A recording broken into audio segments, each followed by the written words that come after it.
orta əmək haqqı ilə bağlı 500 neçə manat idi, Azərbaycanda 800 manatdan yuxarıdır. Bu ilin sonuna qədər 980 manat olacaq orta əmək haqqı. Ben başka şey derim. Derim biri alır 50 manat, biri alır 1000 manat. Orta əmək ne kadardır? Yox, siz bayaq Yok bizden orta əmək ne kadar orunda? Bir nəfər 50 manat alır, biri alır 1000 manat. Orta əmək ne kadardır? kimdir 50 manat alan? Deyirəm bax sənlə mən alıram 50 manat, sən alırsan 1000 manat. İkimizin birlikte orta əmək haqqımız ne kadardır? Nə qədərdir? 525 manat. Bu demək ki ben 525 manat pul kazanıram.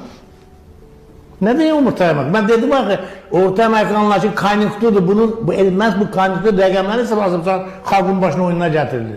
Ne demek orta əmək?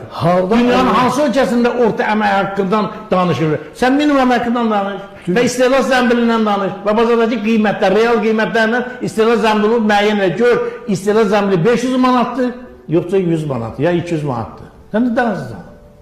Fikrinizi bitirdiniz. Elbette bitirdi. Orta əmək hesablaya bilmir, deyir ki, orta əmək belədir, bedalla baksın. Sizin maaşınız artacaqlar 10 bin, müəllimin maaşı qalacaq 200 bin, orta əmək yenə qalxacaq 1000 dollara. Ne olsun? Səda bəy, Zamanın bu nə idarəti var? hardan götürürsünüz, bilmirəm bu. Ne yani? Mən sənə riyaziyyat verim, orta həddinizi hesablayın. Siz mənə riyaziyyat öyrənməzsiniz, tabii, mən her şeyi danışıram.